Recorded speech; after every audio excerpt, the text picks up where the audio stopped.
আপনারা দেখছেন LS voice YouTube চ্যানেলটির ভিডিও প্রয়োজনীয় মনে হলে অবশ্যই চ্যানেলটিকে সাবস্ক্রাইব করবেন। আজকের টপিক হচ্ছে পুরনো ফেসবুক আইডি পাসওয়ার্ড যদি ভুলে গিয়ে থাকেন আর সেই আইডিটি যদি আপনার প্রয়োজনীয় হয়ে থাকে সেটিকে কিভাবে রিকভার করবেন সে বিষয়ে কিন্তু আজকের এই ভিডিও। তো আমি আপনাদেরকে সেটি দেখাচ্ছি কিভাবে রিকভার করবেন, দেখতে থাকুন। আপনার ফোন থেকে গুগল ক্রোম ওপেন করবেন। গুগল ক্রোম ওপেন করার পরে লিখবেন জাস্ট ফেসবুক লগইন, লেখার পরে সার্চ করে নেবেন। সার্চ করার সাথে সাথে এরকম একটি ইন্টারফেস আসবে। এখানে প্রথমে যে সাইটটি রয়েছে লগ ইন টু ফেসবুক, এখানে ক্লিক করে নেবেন। দেন আপনার সামনে এরকম একটি ইন্টারফেস আসবে। এখানে প্রথমে যে mobile number or email address অপশনটি রয়েছে, এখানে আপনি কিন্তু আপনার যে পুরনো ফেসবুক আইডিটি আছে সেটি রিকভার করার জন্য mobile number or email address এই দুটির মাধ্যমে কিন্তু রিকভার করতে পারবেন। তো আমি মোবাইল নাম্বার দিয়ে রিকভার করে দেখাচ্ছি।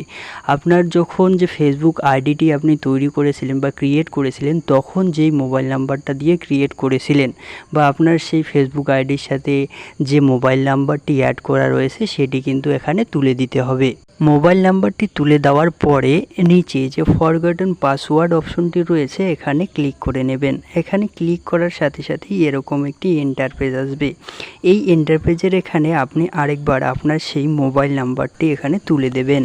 নাম্বারটি এখানে তুলে দেওয়ার পরে কন্টিনিউ অপশনে ক্লিক করবেন। কন্টিনিউ অপশনে ক্লিক করার সাথে সাথে আপনার সেই নাম্বার থেকে যতগুলি আইডি ক্রিয়েট করেছিলেন ফেসবুক আইডি সেগুলি কিন্তু এখানে শো করাবে।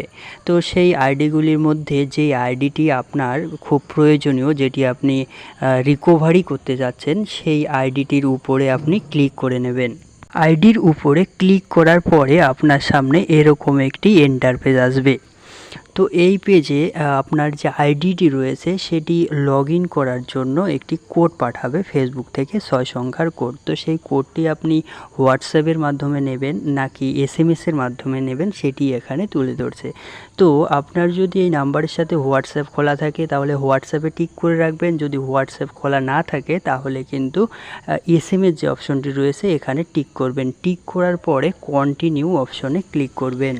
কন্টিনিউ করার পরে এরকম একটি ইন্টারফেস আসবে। তো এই ইন্টারফেসে আপনার যে মোবাইল নাম্বারটি রয়েছে সেই মোবাইল নাম্বারে একটি 6 সংখ্যার কোড যাবে। সেই কোডটি আপনি এই যে এন্টার কোড অপশনটি রয়েছে এখানে সুন্দর করে বসিয়ে দেবেন। বসিয়ে দেওয়ার পরে এখানে যে কন্টিনিউ, নিচে কন্টিনিউ অপশনটি রয়েছে এই কন্টিনিউ অপশনের ওপরে ক্লিক করবেন।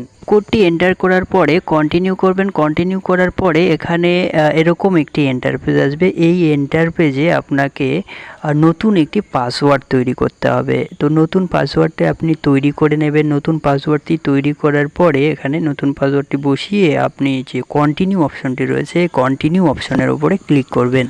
কন্টিনিউ করার পর এরকম একটি পেজ আসবে। এই পেজে প্রথমে বলা আছে save your log in info. তো আপনার যে লগ ইন সিস্টেমটি রয়েছে এটি যদি আপনি সেভ করতে চান তাহলে কিন্তু ইমেল আইডিটি সেভ হবে। সেভ অপশনে ক্লিক করলে আবার নিচে রয়েছে নট নাও করতে পারেন। তো এখানে যে কোনো কিছু একটা করবেন, নট নাও বা সেভ করার পরে আপনার ফেসবুক যে আইডিটি রয়েছে সেটিতে কিন্তু আপনি প্রবেশ করতে পারবেন। তো সেটি প্রবেশ করার পরে ইউজ করতে পারবেন। তো এভাবেই আপনি আপনার পুরনো যে ফেসবুক আইডি রয়েছে সেটি কিন্তু রিকভার করতে পারবেন খুব সহজভাবে।